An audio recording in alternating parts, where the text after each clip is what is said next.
one thing that we do know about the Boy fight in 1827 was that Jim Boy had a knife and his adversaries had sword canes.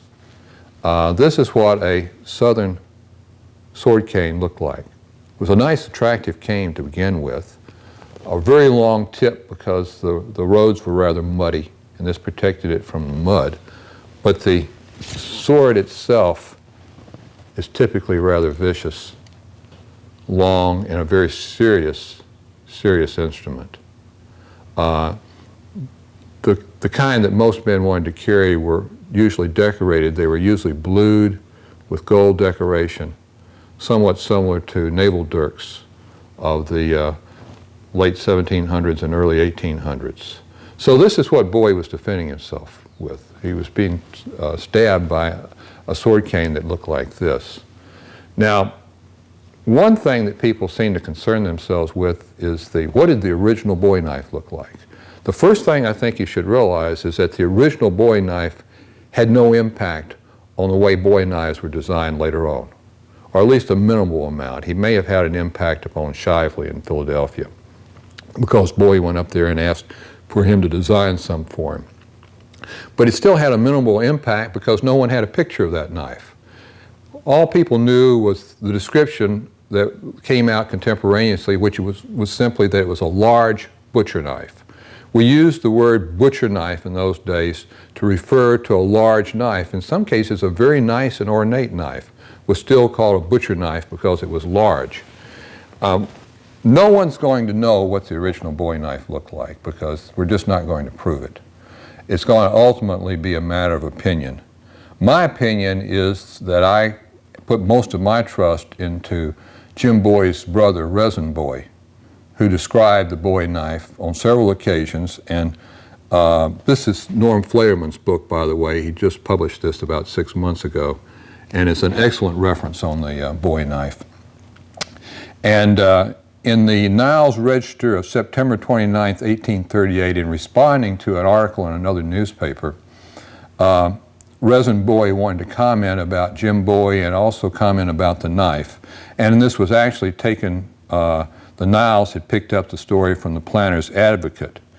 And to paraphrase what is said by Resin Boy, he says, "The first Bowie knife was made by myself in this state as a hunting knife.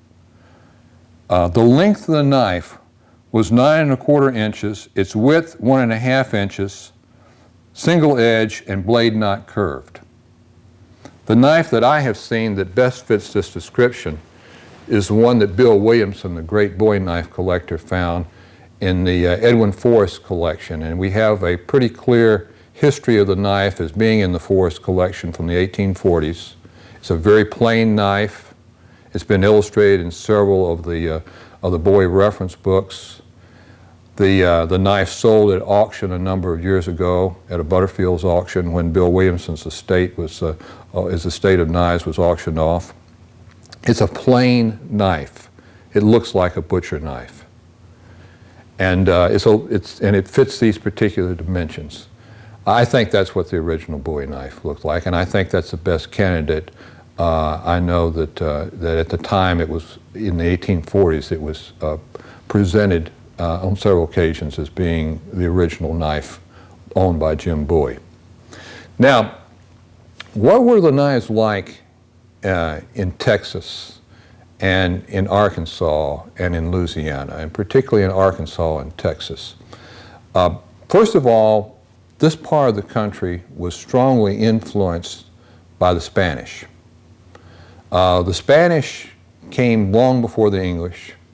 They came in the early part of the 16th century, just prior to 1520. We had the conquistadors in Mexico. We have them moving into Florida, populating Florida. Mexico claiming a greater part of the western United States, although not populating it.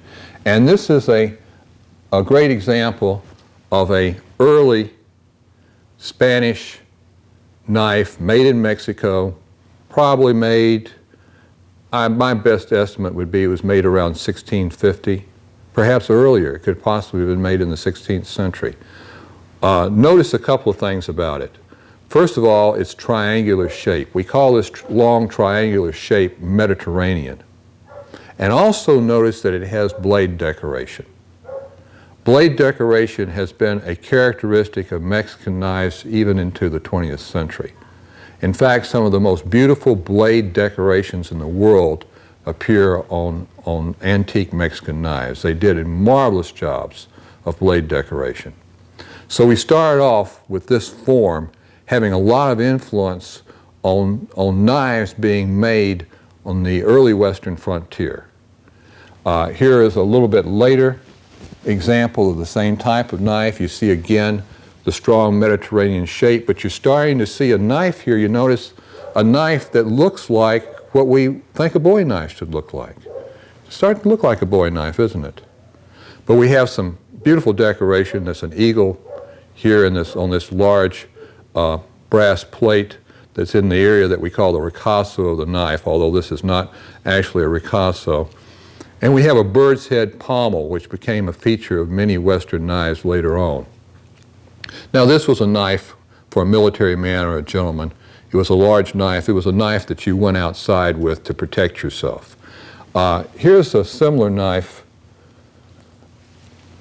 that was made for perhaps an average soldier. We still have the bird's head pommel. We still have the triangular shape, but notice we're starting to get a curve to it instead of being a triangle.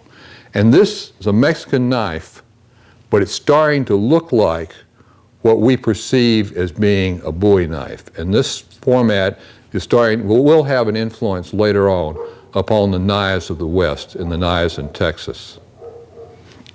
What I think is very interesting about the knives of Texas and perhaps Arkansas is that a very distinctive type of knife developed in that area, a very distinctive type of bowie knife that became the typical form that we even see in the movies of the 1950s and 60s, the old Walt Disney movies on Jim Bowie and Jim Crockett, Davy Crockett, and this is one in its sheath, but this looks like the kind of bowie knife that you think a bowie knife should look like.